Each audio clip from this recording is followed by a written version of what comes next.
Hey, welcome to the best of everything. I am Ruben Paul, and across from me is my brother from another Portuguese mother, my boy, Epa. Johnny Sanchez. My cara.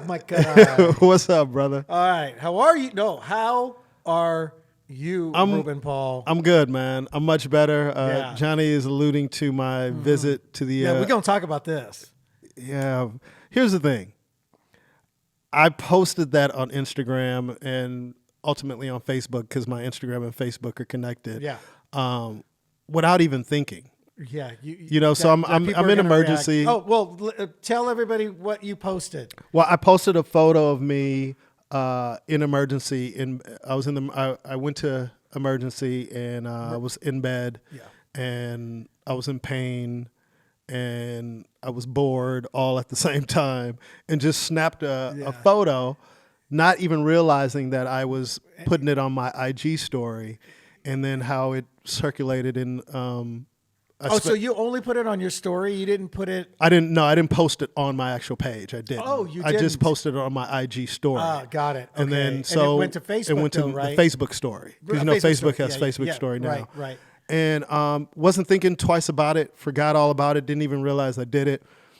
I get home the next morning. I obviously crash out again when I get home because I'm on pain meds. And dude, I woke up to so many text messages, and I look at my phone going, why the fuck do I have so many text messages? And then it's like, hey, I hope you're okay. And, just on and on and on. And then I go on to Instagram and I have like a ton of DMs like, hey, brother, are you okay? Praying for you, all this stuff. And I'm thinking, first thing I thought, Johnny, is like, how does everybody know? I didn't even. Because you were probably out of it, right? I was out of it. Okay, Yeah, I was out of it. Because like soon as I got there. Well, let's do. Well, first of all, before we get into the whole thing, I'm just kind of curious. Just curious on a social media end. When you woke up and you saw all these things, did you think to yourself? Was your first thought? I got a video that went viral. Yeah, of course. Of course, it's like, oh man, my life is about to change. What happened? Went viral? Wow. Okay, so you were having some pains. Yeah, well, what happened was... just so in case this ever happens to somebody, because I know nothing about pancreatitis. Pancreatitis. Pancreatitis, that's so, right. Just to back up further, I thought I had food poisoning. Okay. Because it's just... I was nauseous and that's how it started. Okay, so those are the symptoms. I was nauseous and my stomach was just killing me. And my diet has been really good. And I had good with diet and very bougie too. Yeah, and I had eaten something the night before that I never would usually eat, and I thought like, man, I got food poisoning from this. Yeah. And so it went on for like 5 days. So. Just like most men, I hate going to the doctors. Like, that's not my thing. I know people who, if they sneeze, they go to the doctor. Some people love it.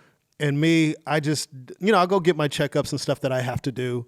Because Johnny's one of those people like, hey, man, you need to get this checked out. Or have you gotten this? So I'm more conscious of it now. But I just felt like, okay, I've had a stomach ache before. I'll get through this. And the nausea wasn't every day. It would kind of fluctuate. And then come Tuesday, I was in the fetal position all day that Tuesday. So it had gone on from like Thursday to the following Tuesday. Yeah, so you wait longer than I would. Yeah. I would. I just felt like it would pass. I give it a couple days. And here's another thing, though. I would drink like a ginger ale. You know how they tell you, my mom used to give me ginger ale and 7-Up to help your stomach and everything. Yeah. And when I did drink ginger ale or Gatorade or something, it did give me some relief. It would give me relief for maybe an hour. And then all of a sudden you slowly feel the pain coming back. So those hours, intermediate hours of relief made me think it wasn't it's not that serious. Not that serious. Yeah. So Tuesday was just bad. And my boy Jesse, who works with me on Ruby Tuesdays, he comes over and I go, hey, man, I'm not sure if I'm going to be able to make it through the show tonight. And he goes, what's wrong? And I kind of told him, he's like, man, you're still dealing with that? I go, yeah. Right. He goes, you want me to take you to the hospital? I go, no, I just drank a ginger ale. I'm feeling okay. I think I can get through the show. So we go, I do the show, and it was one of those nights where I was extra funny that night. Wasn't in any pain, and people were like, man, you're on fire tonight. It was just one of those things. So after the show, I was like, hey, dude, let's go to the hospital. And Jesse goes, are you serious? I go, yeah, man. Yeah. He goes, wow, I couldn't have not noticed that you're in any discomfort. And I go, well, it just started wearing off towards the end of the show. And this is something that I think I know we've talked about before because, me going on stage hungover sometimes or whatever. But or we've been sick too. We've had a flu or things like that. And what I don't understand, like I knew immediately when you were like, I felt fine on stage, the adrenaline kicks in. Man, when that adrenaline kicks in, yeah. And so here's Ruben doing his show. Even though he gets off stage, he's still interacting with people. So the adrenaline is still going and going. He's got to go through the whole show. And then you finished, because I was like, what? Well, how'd you feel when? And you were like, so I finished. As soon as we get off stage. As soon as we finished and I said good night, I was like, yo, dude. And even Tony Rock was like, yo, are you okay? Like, you're going, why are you going? He's like, I couldn't. It's like, dude, my stomach is killing me. It just feels like a knife in your upper stomach. Oh, I was going to ask you what area was. It's like in your upper stomach, and so the first thing, below the chest. Yeah, a little bit below the chest. And imagine somebody stabbing you with a knife and just leaving it there. It's like a constant pain. You got to ask me that because I'm Mexican. What? Well, you're Portuguese, so you can't be offended. Stop it. You can't be offended by that. Still a third. Anyway. Whatever. So 30 Sanchez. 30 Sanchez. Anyway. Okay. So feel it's sharp pains. It's sharp. So I said I gotta go. And I went to emergency, and they got me in pretty quickly. They took blood and ran all kind of blood tests, X-rays, EKG, ultrasound. They did all because they thought it was my gallbladder, and they wanted to check that because that's usually like kidney stones, gallstones, and stuff like that. Yeah. And I found out that gallstones cause pancreatitis. It's one of the things that causes it. So that's why they wanted to check to see if I didn't have any. But literally everything came back, and the frustrating thing for me, everything came back clear. And the frustrating thing for me was when you are in pain and you're in discomfort and they diagnose it, but they can't tell you how to prevent it, because the things that cause it isn't really a part of my every day. Yeah. First thing they asked me was, I'm a heavy drinker because a lot of alcoholics get pancreatitis. Then they asked me, do I smoke cigarettes? Because they went through the checklist of things that causes this. Like, no to anything. And then they checked my blood, and he goes, the only thing that we can see in your blood, he goes, all your x-rays and ultrasounds came back clear, is that your pancreas is inflamed. So we know it's inflamed. That's what's causing the pain. And it's just going to go away in a few days. And I go, well, how can I prevent this? He goes, I don't know. And he asked me if it's hereditary, because sometimes pancreatitis can be hereditary. Okay. It's called chronic pancreatitis. Dude, just to think that people deal with this pain on a regular basis, dude. Yeah. And, I could put up with a lot of pain. Obviously, it took me 6 days to go to emergency or whatever it was, from Thursday to Tuesday. So I have high pain tolerance from playing ball, from playing sports, playing hurt, so I could deal with it. But it was miserable, dude. Yeah, you kept texting me like, damn, I just want this to go away. This pain is killing me. And it's like white noise. It's like, it's just consistent. And, the doctor goes, it could be hereditary, but, I don't know. My parents aren't alive anymore, but I don't know if my parents barely talk to me about stuff anyway. So I don't, you know what I mean? I don't know if it's something to deal with, but it seems like that might be something I would have known about. And then why would you, it seems weird that you would not have gotten this at some point earlier in life. Exactly. And then they're like, oh, this is probably a hereditary Exactly. thing. So I've never dealt with this ever before in life. And then finally he goes, and Ruben, he goes, sometimes things like this happen and we have no idea why. Yeah. And he goes, sometimes it's just like that. And he goes, it could be a one-type thing. But he definitely ruled out any type of food, right? That you consumed. Yeah. Yeah, he ruled that out, and he goes, and then he goes, "You look great, man." He goes, "Your blood is excellent," and he goes, "We crossed out all the scary stuff, like there's no cancers or anything like that." Yeah. And of course, I was so much in discomfort that I wasn't even thinking of it could be anything serious. I wasn't even thinking anything like that. I was going to ask you that, by the way. Yeah, I wasn't. But your Jesse, mind start to... so this was funny. So Jesse's in there with me, and the doctor comes and he gives me the diagnosis, and he goes, "Yeah, so there's nothing scary." And then Jesse goes, "Oh, thank God, man." I go, "Thank God." He's like, "Yeah, dude." He said it could have been a lot of things. Yeah. He said it could have been cancer. It could have been an ulcer. It could have been, you know what I mean? It could have been appendicitis. Exactly. I mean, you could have. Well, my mind wasn't even. Knife, my mind wasn't even going there, dude. I guess because I had just gotten a checkup and stuff like that. Yeah, so that's true. You know what I mean? So I was pretty. I knew I was doing all the necessary things. I've dropped a bunch of weight. You know what I mean? So I was like, okay.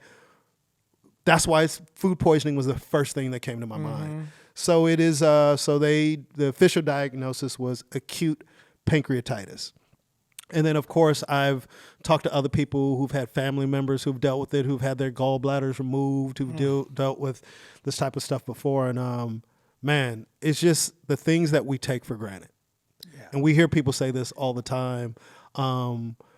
Just being able to get up and walk to the bathroom pain-free. Yeah. We take for granted. Right. But dude, when you have that pain and you got to pee and getting out of bed is the last thing you feel like doing, it's like, dude, we just take so much in life for granted. Yeah, just the getting up, the comfortability of feeling good in the morning and not in pain. And don't realize like the chronic pain people are dealing with on a day-to-day basis, dude.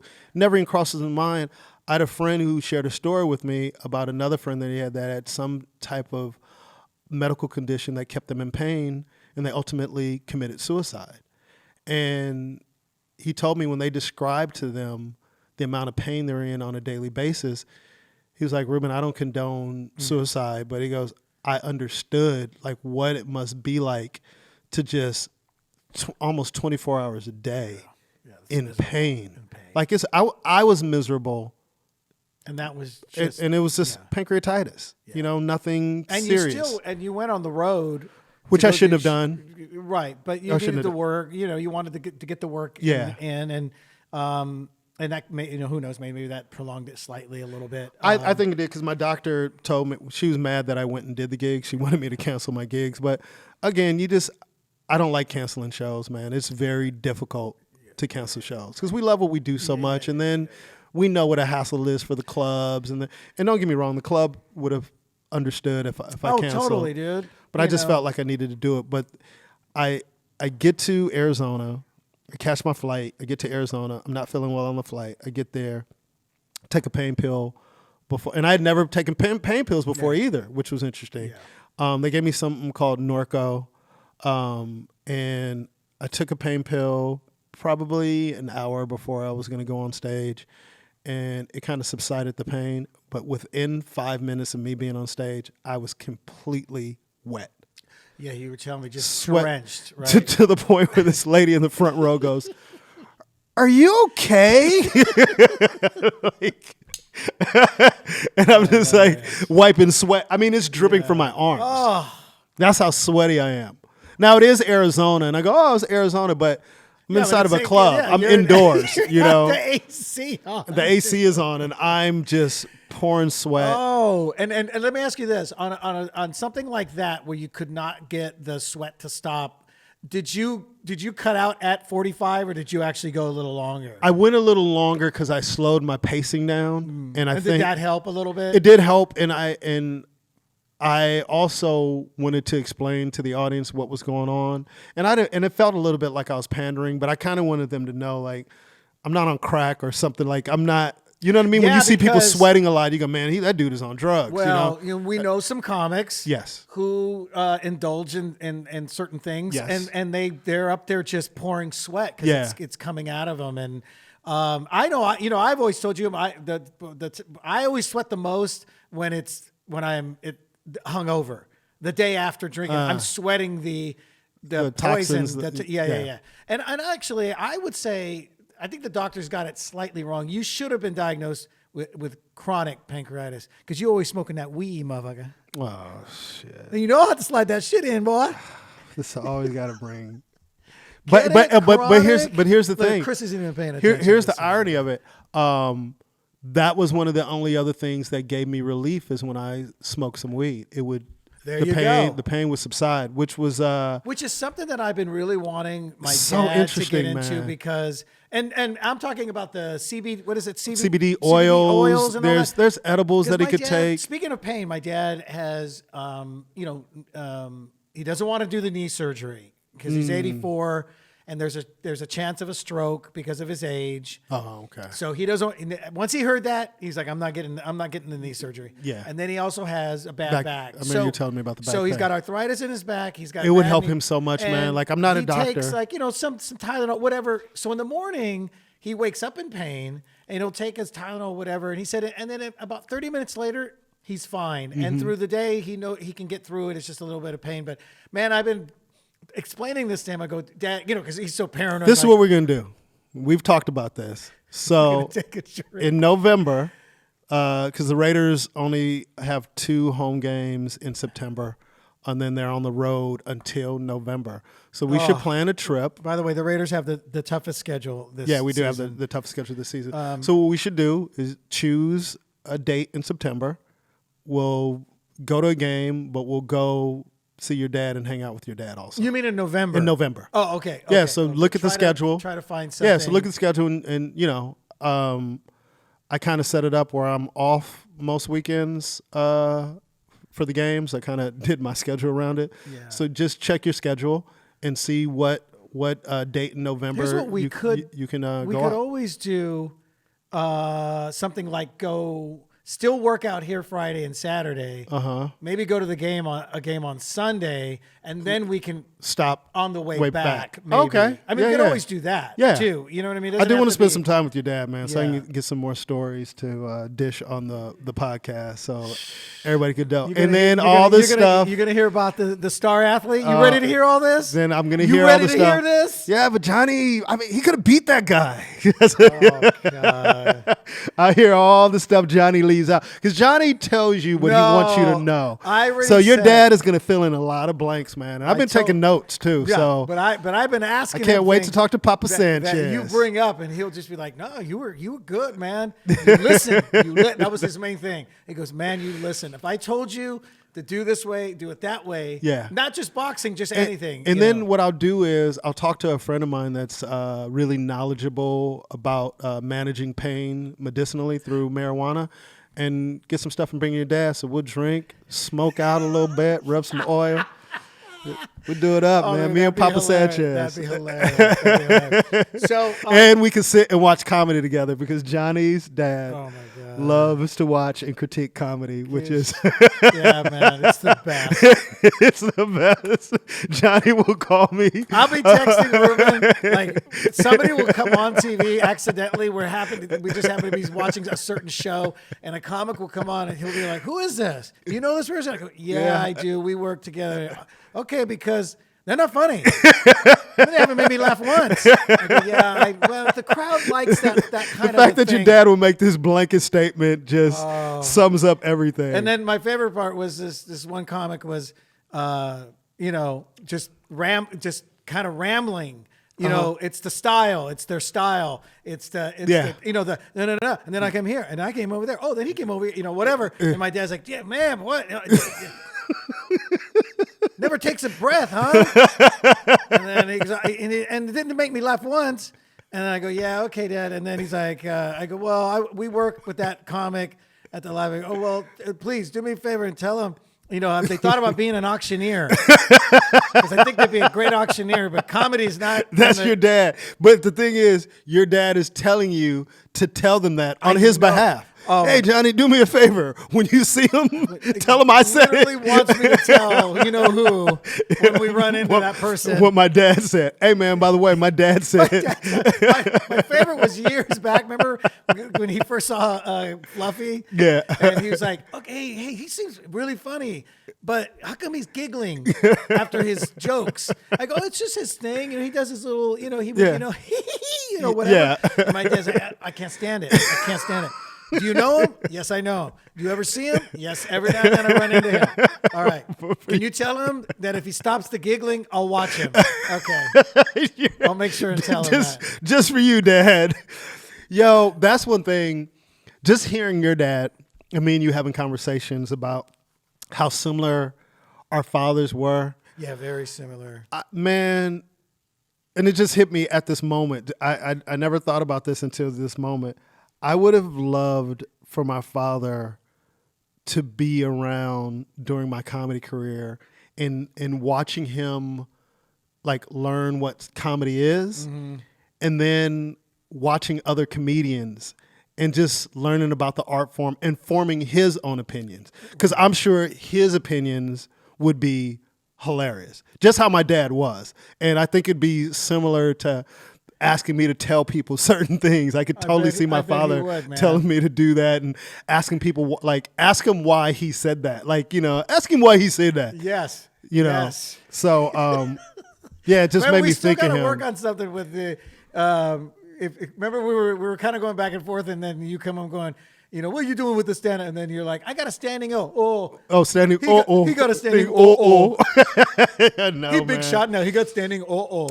I told you, the last time I saw my father alive, I went to go visit them in Florida, and I had just did. No, this is no. They were living near Miami, right? They were living in Miami. In Miami, they were living right. in Miami. Yeah. Was this? No, this. I don't think it was the last time. No, it wasn't the last time I saw them alive. It's when I went to go visit them. I went to go visit them one time. They knew I was doing stand up. My mom understood it a little bit more than my dad, but they didn't really understand it. I go to Florida to visit them. My dad is taking me around, and he gets out of the car. He goes, "I'll be right back." So I'm sitting in the car. One of his friends comes out and goes, "Hey, you're the comedian." I go, yeah, because he's all around Haitians now. Yeah. So I go, yeah, and he goes, yeah, and he goes, "Oh man, your father, he showed us all this tape of you." And I go, "What?" Oh, wow. He goes, "Yeah, your father drives around with this VHS of me on BET Comic View, showing it to all his friends." And dude, I can get choked up just thinking about it. I would have never in a million years thought my father was proud of me or bragging and showing everybody his son on television. My mom never told me, and I thought that would be something that my mom would tell me. Maybe she didn't even know, you know, because my father was just that type of macho guy, kept him to himself and everything. But to find out from his friends, you know, that, you know, my dude, and I know it's hard, but if you guys met my father, that'd be like the last thing that I'd ever expect him to do. But to go around and to be showing his friends and be bragging about his son was everything to me, because like I told you, because the lifestyle that we live, like, you know, I played sports, you know, most of my life. My parents never came to one game. You know what I mean? So when you're at these games and all the other kids are there with their parents and everything, I was always the kid riding with everybody else's family, you know, to go get pizza after the game. So my dad would have been giving you a ride to the Your dad would have given me a ride home. He always gave rides to kids. Yes. Because he didn't have a dad. Exactly. So his dad wasn't around. So I would be the one that would be riding with you after all the games. So, and it's not that my parents didn't want to support me. They supported me. They paid all the fees and bought my uniform and did everything that I needed. But they didn't verbally or physically show the interest. In sports at all. They didn't grow up playing sports, you know. Everything, the thing that was so intense, you know, when I look back now as an adult, everything was life and death for my parents. Like everything was a life and death decision to them.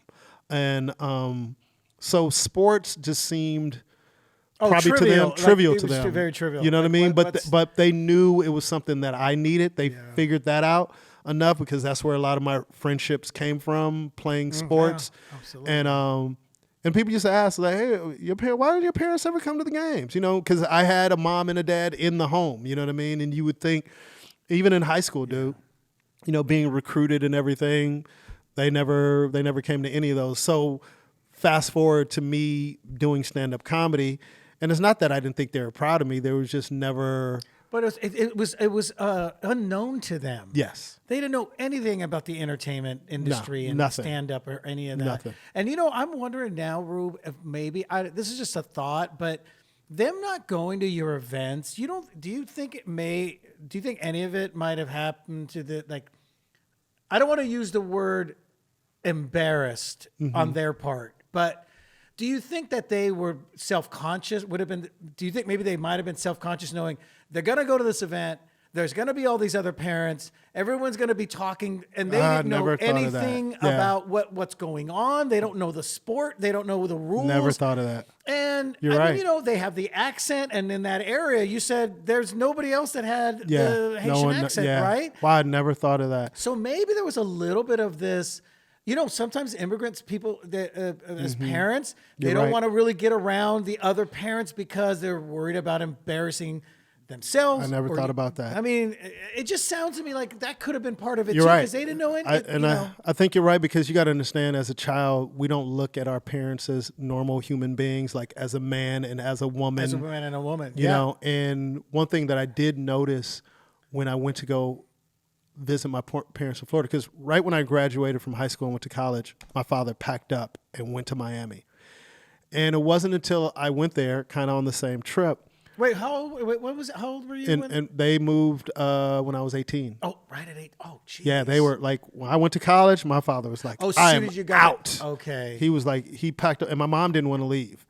But she's going to do whatever my dad does. And they went. And it wasn't until the same time when I found out about my father being proud of me, et cetera, how much happier my father looked.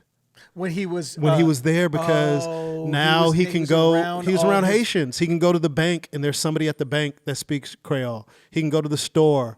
There's because I was my father's translator for most of my life. Yeah, you know what I mean. Kind of makes How must that feel as an adult to have your child fucking speaking on your behalf? Like, think of that. Like, I never once. How embarrassing that must be for an adult, you know what I mean? Where your child has to talk for you. Your child has to communicate for you. Yeah. I never once thought of that. And then I see him in Florida thriving, you know what I mean? In an environment where he can go to a restaurant. Dude, we used to go to a restaurant, man. I'm sure I talked about this on the podcast, where we used to go to a restaurant called Spires. Oh yeah, Spires. Spires was our Sizzler. No, but for us, that was a big deal. Oh, that was a nice one. Oh, that was nice. Right. That's right. That was a nice one. Yeah. And we went to, I remember going to Spires, man, and my father, Haitian man, eats a certain type of way. So the waitress came, hey, man, take your order. And then my father would look at me and tell me what he wanted in Creole, and I go, yeah. And I don't know why this makes me laugh to this day. my father looks at the waitress and goes, do you have rice? Do you have rice? Because and I remember even as a kid, I remember the waitress going, yeah. And then he'd say to me, like, I want rice. And then I'll go, oh, yeah, Dad, but what else? What else do you want? And then he'd have to communicate to me in Creole, and then I would order for my dad. I see. You know what I mean? Yeah. And that would be with me. If my mom was there, she would take over those duties. But, sometimes me and my dad, that would be our thing. We'd go to Spires, and, I would order for him. We'd sit there. But you know what? I'm getting a lot of realizations. I don't even know if we talked at the table. Oh, you have no memories of I have no memories of conversations at the table. Just like sitting there. But your sister was there. Or is this later? This is, there might have been times. My thought process is this: if I'm the one doing the ordering, I think it must have been just me and him one-on-one. Yeah. Okay, so I'm curious about this then. Your siblings were born in Haiti. Yes. You were the only one. Why did they go to L.A.? Because the missionaries that brought my parents to the country lived in California. Okay. So that's where they lived. So that was the support system for my parents. So the missionaries helped my parents in Haiti, brought them to America, and that's where that's where they migrated to. But that was an interesting thing, because most Haitians, like we talked about before, go to Miami, New York, Boston, or in Montreal and Canada. There was no Haitian community here. and the missionary brought them here, and I can like just thinking about it as an adult, how rough that must have been. At least like when other immigrants come to whatever country, immigrants tend to go to where their people are. People are. That's why when when Mexicans come here, they can go right to Mexican communities, not have to worry about speaking the language, because they're in a whole community where everybody speaks Spanish. And they don't even need to have relatives. Yes. Because they're just going to connect immediately, When I worked years ago, when I worked at Delta Airlines, there was a guy that I worked with. He was we used to call him old timers. He was an old timer. And I remember him taking me on one of my first trips, because you can fly for free. We flew to New York. He's Italian. His mom lived in Little Italy. Had been there at least 30 plus years.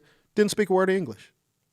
Why? Because she lived in Little Italy. She can operate and speak Italian, full functioning, do whatever she needed to do. And just to think about what my dad must have been going through all those years, never once thought about him being embarrassed or ashamed or whatever, not being able to speak the language well. You know what I mean? And here's the other thing. So then your mom gets pregnant with you. Yes. Had they had, because I'm starting to thinking maybe there's some pieces here that are starting to make a little more sense of sort of how hard he was on you growing up. Now, did they stay because you came along? Could they have gone to Miami sooner? Do you know, or that was not the case? I don't think it was the case, because you got to understand. They were still doing the mission. Yeah, my parents were, when they came to this country, their commitment was to go back and help whoever they could in Haiti. So since this was their support system with the missionaries that were here, my parents immediately would travel from church to church to tell their story.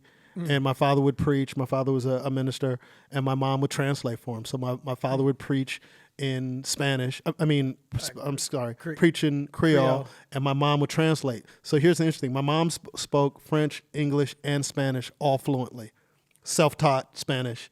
So I have memories of going to all Mexican churches. Everything's in Spanish. Yeah. My father would preach, and my mom would translate French into Spanish. Then we'd go to American, we'd go to, English speaking churches. Like in the joke I said, all white church. I used to go to church in Bellflower. Yeah. That was like one of our home bases, my parents' home base. And they supported my father's mission. And again, my father would preach in Creole. My mom would translate in English. So we would always, it usually would be like on Sunday nights, we would go to different churches. I was forced to go. And I spent a lot of time sleeping under pews, knocked out when everybody is singing and doing whatever. And that's why when I say that I had a truly diverse upbringing, I did, because I was always around everybody all the time, because my father went to any church he possibly could to preach and tell his story. So not only is his wife translating for him, his kids are translating for him. I mean, that's that's a tough, frustrating. Never once considered position. that. So but basically, when you turned 18 and went to college, why was it that they could suddenly just get up and go? They were anchored here before with the missionaries. I just think, to be honest, I don't know. That'd be a great question to ask them if they're alive. Because I feel like, I wonder if he could. I think it was my mom. I think she didn't want to disrupt. I think my mom didn't want to leave me. You know what I mean? And I think. She knew that I was just, you got to understand, like there's a huge age difference between myself and my sister and my brother. It's like 10 years with your 10 and 11. 10 and 11. Okay. Yeah, 11 for her. So a lot of the time they were, my sister was gone off doing her thing. My brother, they were gone. Yeah, my sisters were out. Yeah, so it was just me there. And I just think my mom just didn't want, getting up, because this is. Yeah, I just don't think they wanted to disrupt, because they used to kind of threaten me, not like threaten me, but they used to always say, we want to leave. We want to. My dad mostly used to say he wanted to leave, and I think it was my mom who kept them here for my own sake. And we had built a life here. You know, you got to understand, my parents had been there for a long time. So even though my father probably wasn't happy, he was used to it. Yeah. You know what I mean? It become familiar, and he adapted. He adapted. Right. And I think for me, once they figured out, like, okay, Ruben is an adult now, let's get out of here. Yeah. You know, let's go. That was my next question. But who were you living with? I was living with my sister. Oh, so you went with your sister Gladys, Yes. and then moved in with her, right? Yeah. And we lived together, and then, that was pretty much it. So through college, wow. And I would, you know, and then he goes out there, and he's like happy. I could notice a difference. And then, you know, when they move, you know, my father would come, you know, they would come back to California to visit and stuff like that. Like either I would go visit them in Miami, or they would come visit me in LA. And I could just tell when I went to go visit them that one time he just seemed different in like a more comfortable way. And it's because he was comfortable. Yeah. You know, he was around people who understood him. He didn't seem like an outcast or a weirdo or, you know. And just think, had the missionary people just decided for whatever reason that they would bring them to Miami, my life would be totally different. It would have been totally and your dad's life would have been totally different. Yeah. Because he would have been in this comfortable place. Totally. And our relationship could have been different. And the relationship would have been different. I never thought, the relationship could have been different. And you would have been, you know, growing up in Miami, we wouldn't have crossed paths until we worked at the Miami Improv. I know, dude. And you know what's funny is one of the first times I went to Miami and, you know, when I started doing the Haitian stuff, because as has been well documented, like the first 10 plus years I did stand up, I never mentioned, let me take that back. When I first started, I tried to do the Haitian stuff, and then that went away. Right. Because, you know, I basically had an African-American upbringing in the environment that I grew up in. But I remember going to Miami, and I did the Haitian stuff in Miami, and it was absolutely, like, destroying. Like, it had started doing well here. It was like, it was killing here, but it was just, like, scary. Yeah. But because everybody was so familiar with the culture in Miami. And I remember meeting some Haitian comics after the show, and they're like, man, you grew up in LA? How was that? Like, they're just, you know, kind of basing what they had just seen on stage. And they was like, man, but I can't remember the kid's name. He goes, but I think it's a blessing in disguise that you were born in LA, because if you weren't, you'd probably be doing the same jokes we're doing. You know what I mean? Different perspective. Exactly. Just like me and you have talked about this, a lot of, you know, Mexican comics, the comedy's very redundant, you know, because the experiences are the same. Yeah, and it's not their fault. It's not their fault. So it's just the their same upbringing in East LA. Absolutely, or wherever, it's the same thing over and over and over again. Exactly. Like yeah. So with me, you know, even we talked about that. Shout out Will Sylvince and Franz Cassius and, you know, Malik S. There's other comics out there, but my comedy is always my Haitian perspective is always going to be different, because I didn't grow up around any Haitians. Yeah. So there's always this constant fish out of water thing that I've always had to deal with my whole life. And, you know, even as an adult, deal with it. You know? So that's interesting. And you know what's really neat about what your dad, when your dad was doing, I know we've never talked about this before, or I haven't brought it up, but I remember I was out of school. I was probably around 19 or 20. This is when I was working. My dad got me a job into the pool plastering business, you know, because he had been doing it for years. But I was just the mixer, you know what I mean? I ride with the guy in the big truck, and I mix. Is that what your dad did for a living? My dad for years was a pool plaster, but his specialty were steps, because those were the hardest. Yeah. And spas. You know, yeah. It was all plaster. It was none of the fiberglass stuff. So he would work. He would go with certain companies, but he was also freelance. So people would call him throughout California going, hey, I hear you're the guy we got a specialty spa. We need plastered. I hear you're the dude. You know, oh, really? My dad they would pay him extra. He was really, dude, his work, I know it sounds kind of crazy, but his plastering work was phenomenal, right? I'd expect that from your dad. Yeah, it's very legendary when it came to that. So, you know, out of high school, he gave me a job. You know, he's like, hey, you know, you make good money over the summer, that kind of thing. Just feel it out. But anyway, speaking of hearing something that you know, because my dad kept his feelings about me and to himself growing up. My dad was not a, Johnny, you know how much I care for you. None of that. You right? know how much I care for you. Yeah, none of that stuff. My father used to I remember him not slapping me, but he'd give me like a baby tap on my face and have a grin on his face, and I knew that was his way of telling me. You know, I'd say something, I kind of make him laugh, and he'd go, "Shut up," and he'd hug me. You know what I mean? I'm not saying I think his life was so tough, and just in having this conversation, I think him being so frustrated here, I think he just wanted me to be the best that I could be, and maybe him thinking being hard on me. Yeah, of course, it's just tough love, right? Yeah. So,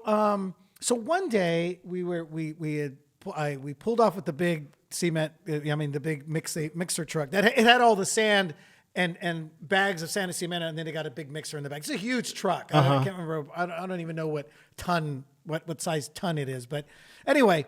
We're sitting in there, and I'm waiting for the driver to get back in. It's these white brothers. They were called the Dugan brothers. They had their own company. My dad worked, for them, and they were pretty oaky. You know what I mean? Yeah. They even had twangy, draws and stuff.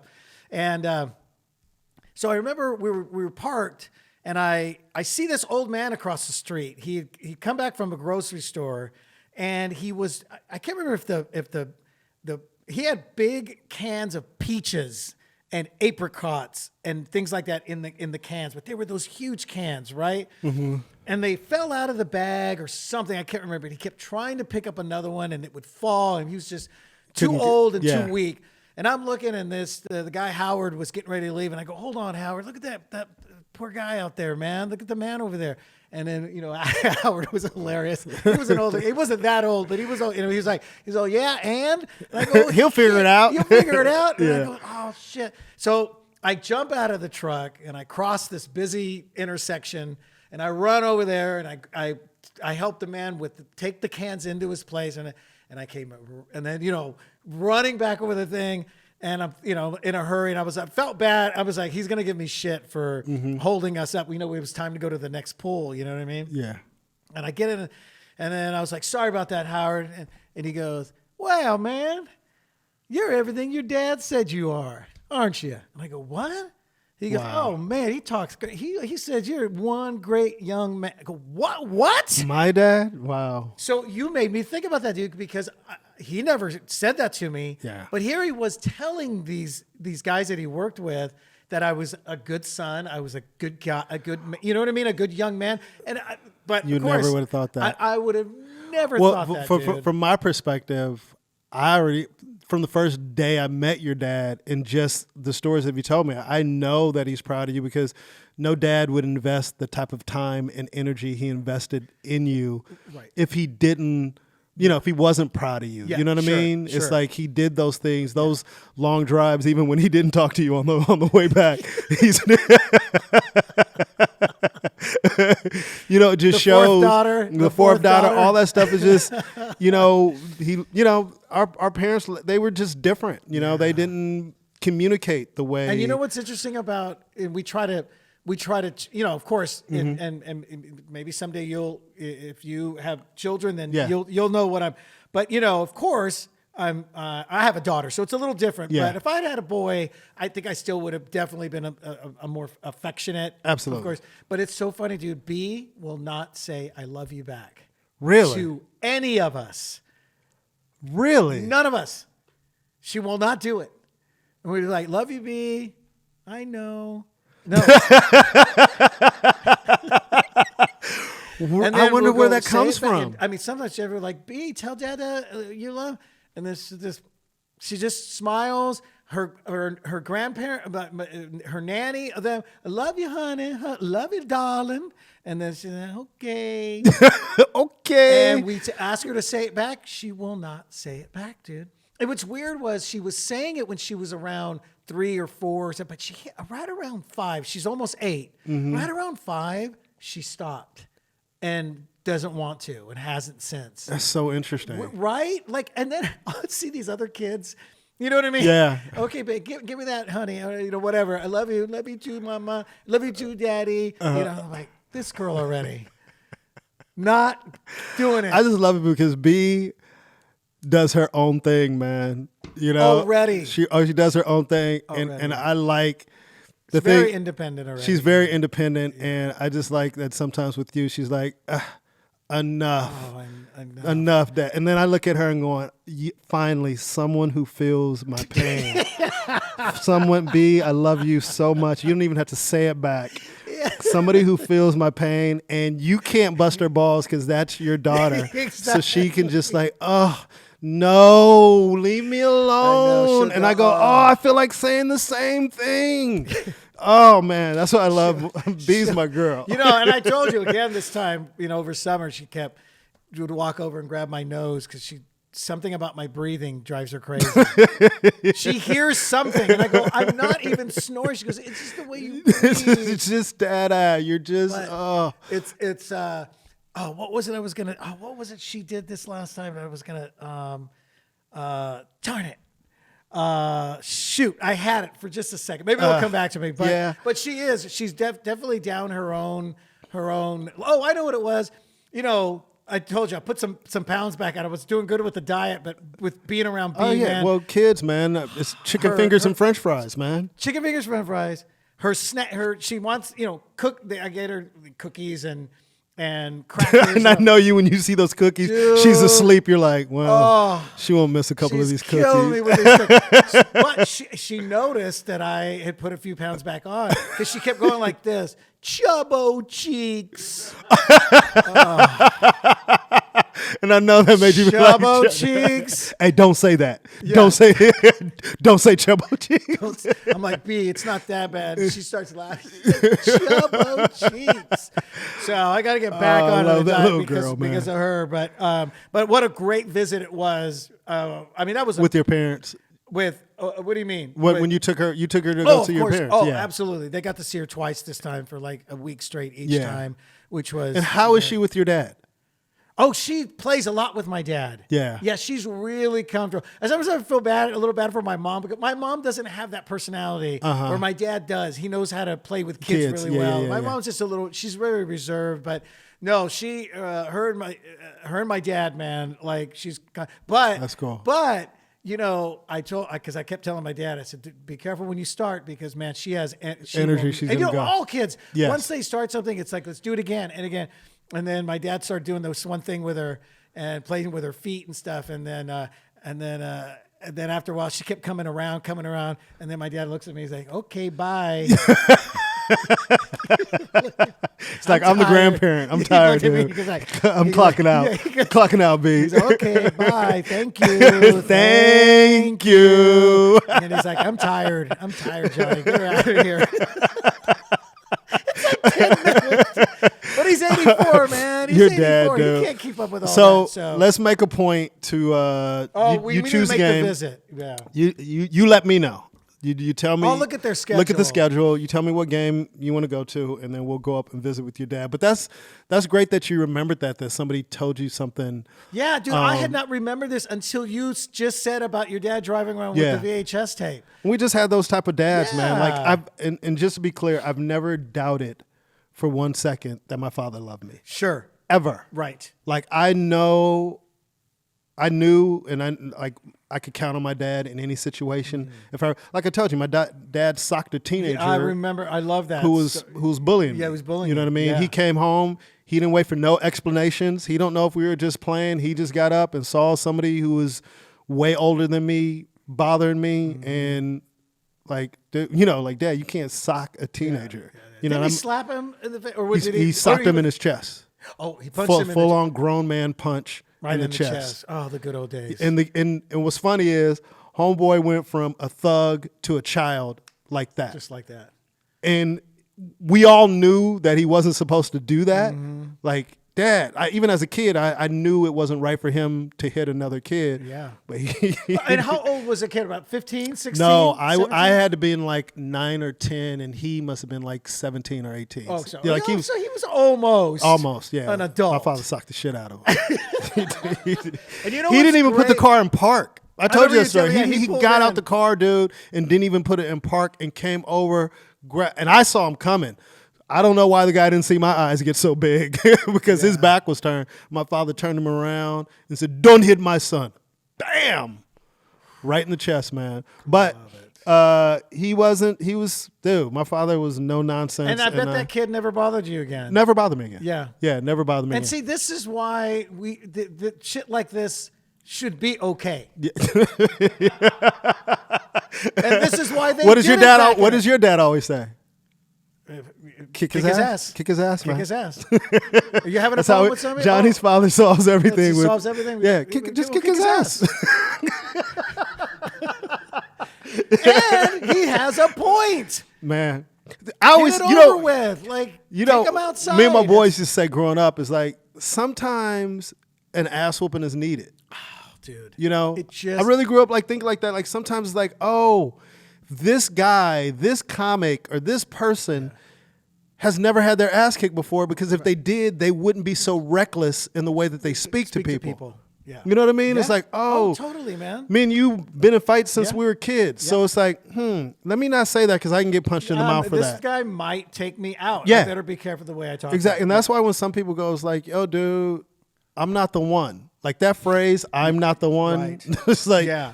don't play with me like Yeah. that. You know, but my father, man, he was a great dad in his own right. He was very compassionate. I saw how he treated other people. I saw his Hey. passion for Haiti. Yeah. You know what I mean? And the irony of it, and we talked about this, all my friends loved my dad. Like I just didn't see the side that my friends saw. You know what I mean? But yeah, because he was harder on you than he's going to be with. but with my the my friends loved my dad, dude. So, but to go to Miami and to find out that, one of the jokes that I did on that BET Comic View was about him. You know, it was an exaggerated version, but basically, I told you the joke before, a stupid joke, but, you know, I used to sneak out all the time, and then I said I snuck out and went to a party, and he was DJing the party. Yeah. I'm sure my dad didn't even really fully understand what that meant, but just the fact that I brought him in to a routine was just, I don't know, man. It was just so cool to find out that he was proud of something that I did. Because even when I got scholarship. Was that the clip? Is that the one that he was showing? The Yes. one with him Yeah, and it the was joke? my BET Comic View appearance. That's also another reason. That's probably another reason too. reason too. And like even when I got like scholarship offers for football, I don't ever remember my father saying anything about it. Like being like, dude, you're not gonna have to pay for school. Like you know, but my mom did. My mom was very proud because my mom just wanted me to get an education and she didn't want to pay for it. But I don't Let me I ask don't you want to something. misspeak, but I can't remember a time my dad going, wow, congratulations, I'm proud of you for getting, you know, all these scholarship offers. I don't think he but here's the thing. Again, he didn't it's have to say foreign, it. Right. He but didn't it have was to also say it. foreign to him. And by the way, is there any way you can ask your sister? Would she remember if your parents ever had any type of ailments like your Pancreatitis? pancreatitis. Pancreatitis. I keep saying It- pancreatitis. Pancreatitis. Yeah, the formal diagnosis was, and thank God I'm better now, was acute pancreatitis. Yeah, right. Because I guess most people have chronic. It happens all the time. So I really don't know what caused it. It's a fluke. From the doctors, he has no idea. So hopefully it never comes back again because I never want to deal with that shit again.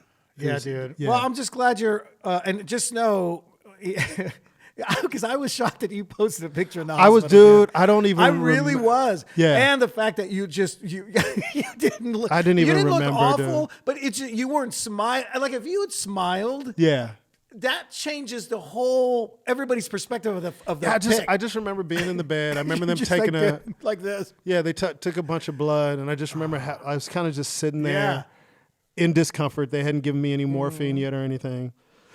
And then I just have I guess, I don't even remember. I just, you know, obviously I just took a snap and put it on IG story, not even I was thinking the same thinking. thing. I was like, man, Ruben's gonna get a hailstorm of Dude, and you know me, I'm way too private. That's why I was surprised, because I was like, oh shit, he posted this, man. Yeah. Like that's a big deal when you got a lot of fans. Like, and I will say this, man, and I just want to say this in closing. This show went so fast. Yeah, we didn't even get to what we probably should have been talking about. But I just want to thank every single person who reached out through text message, through DMs, through email. Like, I got so many messages, and I remember sitting in bed, kind of just going through all these texts, and then going on Facebook, and then seeing all these messages. There's this moment where sometimes you don't realize how many people care about you. Yeah, right. You know, and I was really touched by the amount of people who reached out to see that I was okay. And I know this, I don't mean this to sound like I'm feeling sorry for, I just never knew that many people cared. Yeah, that's interesting, isn't it? I just never knew that many people gave a damn about me or my health or whatever. Not saying I'm not saying that to be negative, but you just, dude, I heard from people that I haven't heard from in a long time. So I just want to say thank you to everybody who reached out. I'm fine. It's just one of those fluke things. Mm-hmm. Hopefully it never happens again, but this isn't anything that they foresee happening again in the future. I just to go through it. But look up pancreatitis, see what it is. If you're doing any of those things, avoid them. Because this discomfort, it wasn't fun at all. It was very painful. But thank you to all those who reached out. I appreciate it. I love you guys back, because I couldn't respond to everybody. That was my next question. Like, it was hard, man. Did you at first you probably tried to explain, hey, it's pancreatitis, when you're trying to inflamed pancreas, whatever. Mm-hmm. But then after a while, there's no way to keep up with. There's no way to keep up with it, and you didn't repost like something like, hey, everybody, about that. I did a video when I was in Arizona, on my IG story again, going, hey, everybody, just I want to thank everybody. So I'm just, for people who probably didn't see that, because those stories only last like 24 hours. Yeah, right. So to everyone. If I didn't respond or charge it to my head and not my heart, how they say. But thank you guys. I responded to as many people as I could. We were even. Obviously you saw the text messages with Renee and Chris and myself. Like, it's just tough because I don't like to. Just take care of yourself, dude. Like, don't. Yeah. We missed a podcast. Matter of fact, I meant to get back to him. That buddy of mine, Stan from Stan, Whisper Out, Stan Felton. It's hilarious because he was like, hey man, what? So I'm waiting the podcast. You know what I mean? Because we skipped whatever. And but this was the reason why we actually had a gap, just one. Yeah, just one episode, just 1 week. 1 week, and it was hard for me to take off. Like, I was gonna try to come in. And do it that Wednesday. I would have done it from your hospital bed. I'm sure you would have. I'm sure. And like, give me some of that morphine, man. And even when I got back from Arizona, my doctor was like, look, and here's the thing, stress can cause stuff to happen in your body also. And that's what the doctor did say that also. He goes, Ruben, everything. He goes, are you under any stress? But we deal with stress on a day-to-day basis. You know what I mean? Yeah. So I don't know if it was that. I just know that I don't want to deal with this again. So people who are heavy drinkers and heavy smokers, just be aware of that. But just look it up. It's called pancreatitis. It's not life-threatening. Like I said, it's one thing where it happened, hopefully with me, and I'd never have to deal with this ever again. But thank you. I truly appreciate everybody reaching out. And your boy's back, son. Oh, son. I'm back. All right. Feel good, man. But I love you, man. I appreciate you. Love you too, man. We're glad you're well. I'm well. And just getting my strength back. And what I was gonna say, I don't know if I finished the sentence, but when I got back from Arizona, she just said, "Look, you just need to take some time off and do nothing." Yeah. And I'll go, "What do you mean do nothing?" She was like, "Don't do anything. Dude, don't do any shows. Don't on Netflix, bro. It's just hard, so man. Easy nowadays. It's so hard for me because."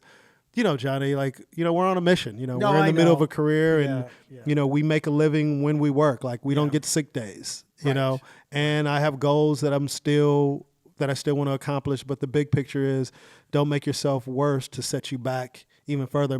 It's better to take 3 or 4 days off than to have to take a month always, off. Just take the rest. I just feel like nowadays with everything that's we have access to as far as watching things. Yeah. I mean, you just sit back and you get on Netflix or Hulu or Amazon and you can binge things and relax and you know what I mean. But it's always better to take the rest. So yeah, I did binge watch a show called QB1 on Netflix, and it's about it's a reality type show. It's just about the top high school quarterbacks. They follow 3 QB. Okay. QB quarterback. Yeah, QB. It's called QB1 on Netflix, and there's 3 seasons of it. And it's for me, it's kind of cool. I'm a huge sports fan, so it's kind of cool to see these kids in high school, being the man in high school, and then transitioning to college. So it's all about their high school journeys, what they go through their senior year before they go off to college. It was pretty interesting. It's one of those things where you're just trying to shut your brain off and kind of, I just watched first episode season 2 of Mindhunter. I've never seen the show. I heard it's good. Great. Well, I like all that. Anything with serial killers. But it's a scripted show, right? It's scripted, but you know what? Because at first, I prefer documentaries with serial killers and all these murderers and stuff. But man, it's done really well. So it's almost like it kind of reminds me of that. You watch documentaries on the drug cartel and the narcos and all that.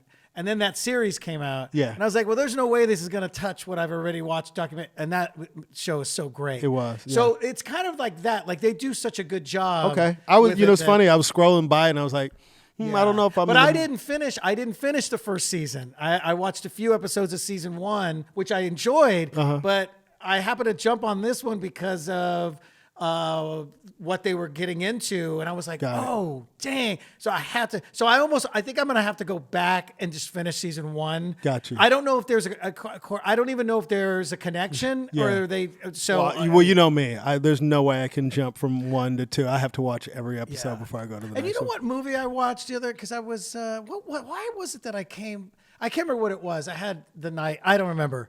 But I ended up watching My Week with Marilyn. That movie with she plays Marilyn Monroe. She was so damn. No wonder she got an Oscar nod for it. I think I know you. The blonde from remember. Dawson's Creek. She was married to Chris. Google that, man. Yeah, remember the guy that overdosed. You're close. Michelle Williams, right? Oh. Yeah, Michelle Williams. Okay. Who's a total doll still. And dude, she was so damn good as Marilyn. Yeah. Unbelievable. Yeah. The movie was just great. The acting, everybody was so good in it. I enjoyed it. So. And on that note, we'll leave with this. Go see The Kitchen with Tiffany Haddish. Friends support friends. Oh, yeah, man. Yeah, that's the one I was talking about a while back. And I go, hey, she's doing this drama with Melissa McCarthy. Oh, yeah, I'd known about that. Yeah. Oh, you did? Yeah, I knew about it. Well, you didn't act like it when I brought it up. You're like, I haven't heard of it. Like, Ruben answered like, I haven't. Like, he's her manager. I haven't heard of it. I go, no, she's shooting a drama with Melissa McCarthy. Okay. That's how he treated me on that one. You could have been annoying me that day. I mean, you do annoy me and B sometimes. It's real. You could have been one of those days. It's real interesting that you end up with this thing with your pancreas. Because you're a pain. You're a pain in my creass. You know what I'm saying? Oh, jeez. Oh, all right. Anyway, you're a big pain in my creass for the last 20 years. Is there anybody else we should be supporting? Sebastian Maniscalco will be hosting the MTV Award. When this airs, it would have already have aired, but we'll be. No, this is coming out. Oh, yeah. No, it'll be coming out the day of. Yeah, it'll be coming out this Monday.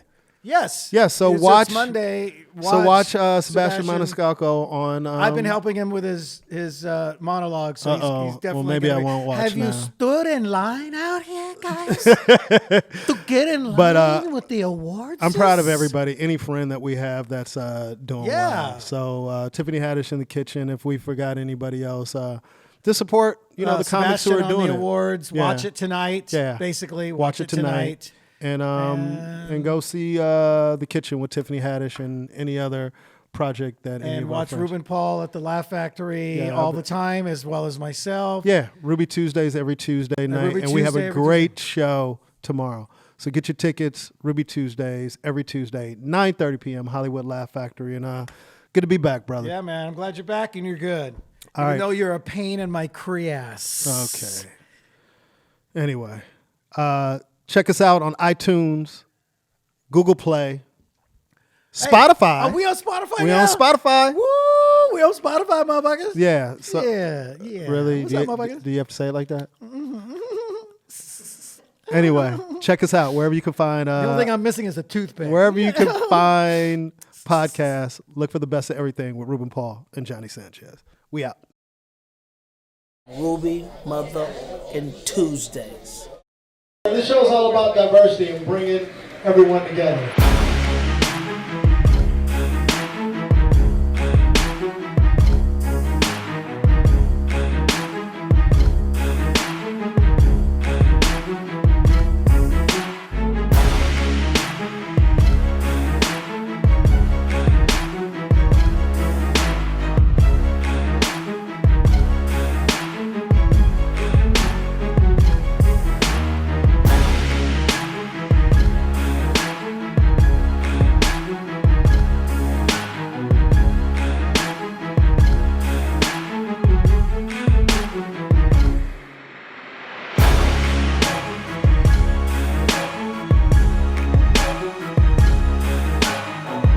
You never know who you're going to see at Ruby Tuesdays.